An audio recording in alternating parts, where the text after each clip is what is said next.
proponents are when they deny certain aspects of what the Second Amendment was used for. Was it used to police slaves? Absolutely. Because no one becomes a slave quietly. Do you think the Romans enslaved the Greeks quietly? No. They use arms. They had a man called... But again, you can't blame the weapon. You have to blame the culture and the time. And that's where people have that escape. But let me go one further with the whole... Let me go further, though, the whole weapon thing. Did you know, because I kind of got into naval history and its actual charts, you had indentured servitude, and you had the sharecroppers that were basically slaves as well, and you had the slaves all over Europe that didn't get freed in Germany, in some cases until the 1860s. You know, there were slaves in Germany. Absolutely. You know, the Hessians, they brought over here to fight us? Yes, absolutely.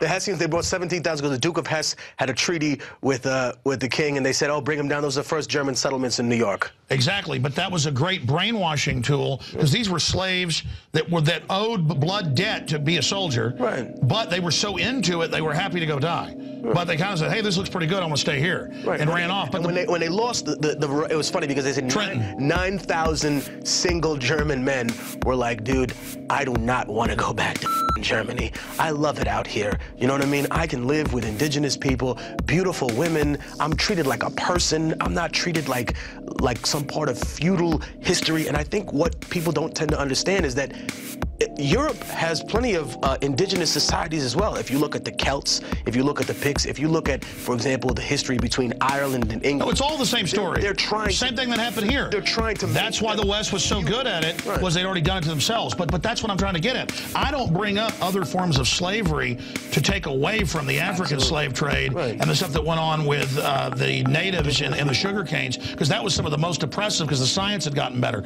My issue is it's used as a way to make people feel bad and have an inferiority complex that their ancestors were slaves. I try to bring up all the other slavery and the impressment onto ships and stuff of poor whites. That was slavery. And listen, did you know that on average, from like 1600 to 1800, on average, about a third of the people would die on each mission to the African slave coast? It wasn't just the Gold Coast blacks, half of them dying on the ship. It was the sailors. That's why you had so many pirates. That was the first ships where it was all black, white, Latin, all that on one ship. That's why they say pirates were the first libertarians.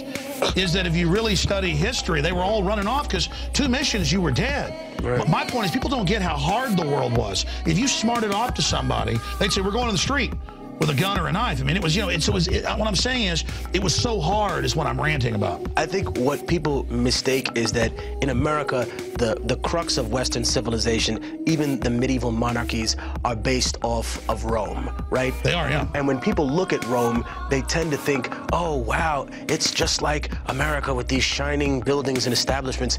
You forget the organized barbarity of it all. And it was based on slaves in 50 countries. This is a society of complete imperialism where one man was considered God. You know what I mean? And his rule was absolute. The emperor, dictated something, and it happened regardless of what the people wanted. The Senate was there for show during the end of antiquity and the beginning of the Roman Empire. And I think that that's what people don't seem to understand.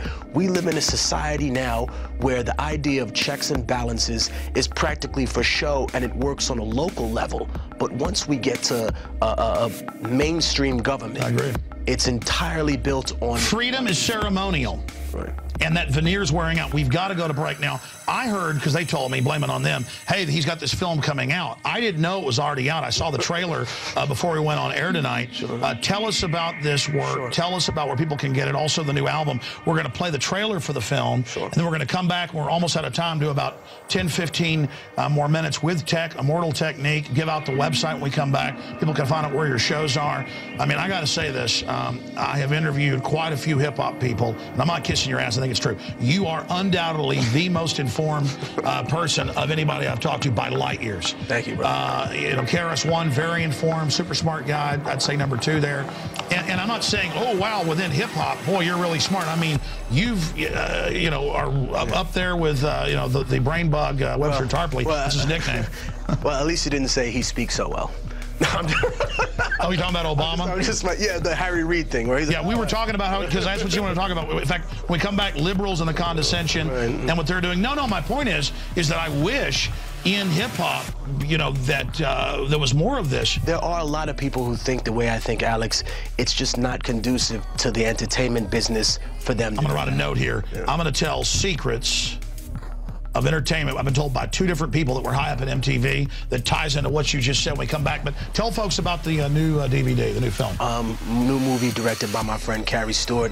The Revolution of Immortal Technique talks about basically being an independent, coming up and learning the business and realizing that, listen, I can be successful at all this, but unless I'm willing to personally sacrifice for the message that I want to put out, and I want to put art before selling out for money, you know, what are the pros and the cons of that? And all the people have advised me. How long has this been out? It's been about a year, and it was 6 years in the making. It was to show my ignorance. I follow some of what you do, but I guess I missed it. No, it was a sleeper. You know what I mean? It was a great film. It got Cornel West. You know, one of the only black intellectuals that I think has really taken the Obama administration to task. And he famously told the MSNBC hosts that you've sold your soul for White House access. I want him on. You know, Cornel West needs to be on the show. He's someone who's willing to tell the president, you know, when are you going to come from behind some of the proxies and have an honest discussion about what's going on in your own hometown of Chicago? Hey, did you bring copies so I can watch this tonight? Yeah, we should have one. We'll send one. Oh, but I saw the trailer earlier. Well, let's play the trailer for folks right now. Tell them the website where people can get it. ViperRecords.com, or hit me up at Immortal Tech on Twitter. Okay, let's go to that trailer right now.